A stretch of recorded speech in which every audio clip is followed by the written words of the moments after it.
Hello, everyone, and welcome back to the hallowed recording studios of the Music in You. If you hear rain outside, well, that's because rain is falling outside. Okay. This is what I hope to be the first of a series of recordings on musical topics. The topics may or may not be related to the course content of the Music in You. Most of the times it will be, but sometimes, like today's topic, it would not be directly related. Okay. The sessions are supposed to be short, probably 15 to 20 minutes long. And because of that, we will just be covering the tip of the iceberg, which will mean that I'm trying to encourage you to research on your own a little further. I will help you with that, of course. All right, so without further ado, let us begin today's topic.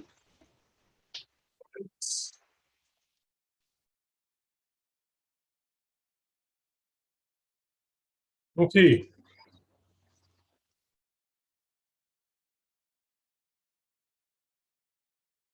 The Music in You, layup session number 1. And today's topic is called synesthesia. The name of the topic is synesthesia. Now, what is synesthesia? And more importantly, what does synesthesia have to do with music? The first thing I thought about when I heard the word was amnesia.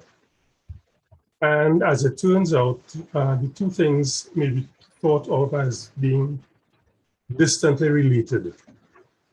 For one thing, they both involve the mind.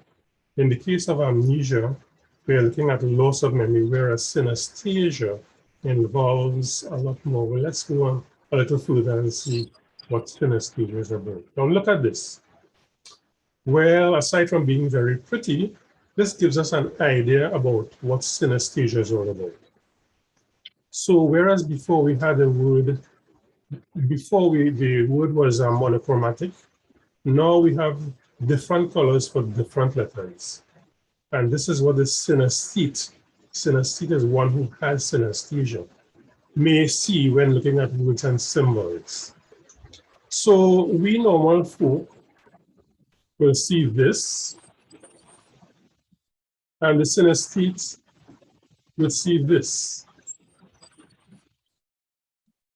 Now, if you look carefully, you will see every letter has its own color. The 3 S's are all red, and the 2 E's are both blue. This is important when we come to look at the musical side of all of this. Now, so far, we have been looking at words which involve the sense of sight, but synesthesia is much more involved than this. Indeed, synesthesia involves all 5 senses and can be considered a blending of the senses. So we have sight, sound, smell, touch, and taste. Now, don't get too excited. Not all 5 senses may be involved at the same time. Not all 5 may mix at the same time. And most of the time, just 2 or maybe 3 senses are involved. Now, when synesthesia was first observed by doctors and researchers of the time, it was classified as a mental disorder. And like most people with mental disorders, synesthetes were considered to be abnormal, and as a result were treated very bad. Today it is not as bad, but still not enough people are even aware of this condition. Now, let's look a little deeper. Theoretically, there may be as many different types of synesthesia as there are combinations of the 5 senses. But let's look at the more common types. Top of the list, grapheme to color, letters or numbers give color. And this is the one that we have been talking about from the beginning of this presentation. Okay, so different letters will have their own colors. And not just letters, but also numbers and symbols, different symbols.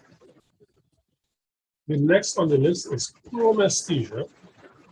And this is the one that would interest us as musicians. and it involves seeing sounds as colors. So when a particular note is played on an instrument, saying pitch C, the synesthete would see a particular color appear spatially around him or her. Each note would have its own associated color regardless of octave, while combinations of notes or chords will result in a blending of the colors.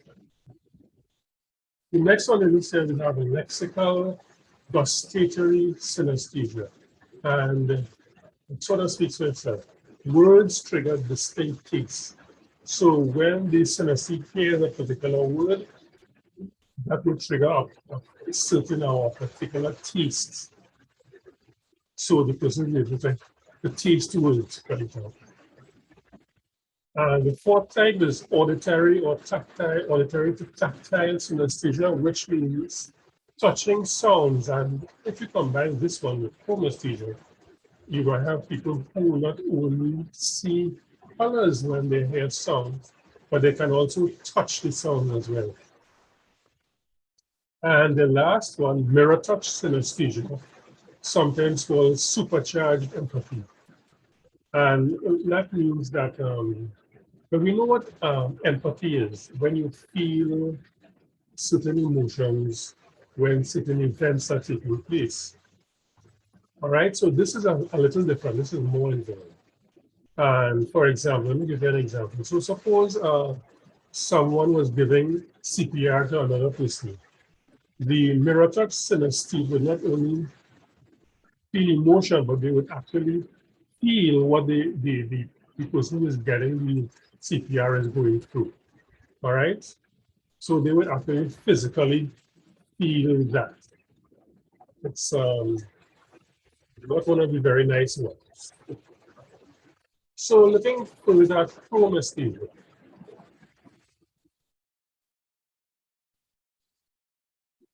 This is a possible example of note color association. So we have a wheel here, and beginning at the top of the wheel, it goes around, the wheel goes around through one octave of notes. All right, you remember this, of course. So you go from A to A sharp or B flat to B, C, C sharp or B flat, right around back up to A. And notice that how the colors blend one into the other as you go around the wheel. This also explains why people with chromesthesia have perfect pitch, because the color identifies the note. So when a note is played and they see a particular color, they know exactly what the note is. More accurately, this is what someone with chromesthesia may experience. Okay, colors that move around you, always shifting and always changing as the music plays.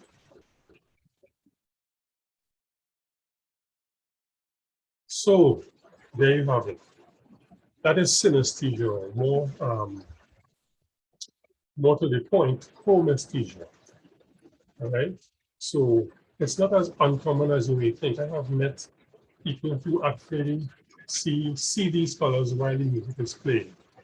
And they have very interesting stories that I like to tell you. Just 2 points before I go. The first one is that synesthesia or chromesthesia is not a thing that you pick up. It's congenital. In other words, that you are born with a condition, and the condition doesn't exactly go away. All right. So once you have it, you have to live with it. And these people are very special. Second point is that synesthetes tend to be very creative, right? And they're usually involved in some aspect of the creative arts. And for example, some famous synesthetes who are musically involved would be, for example, Duke Ellington. Also, Billy Joel, I think, is one. And Pharrell Williams is also another one. Okay. So that wraps up today's topic on synesthesia. Very short. And I hope to see you for the next topic. Okay. Bye.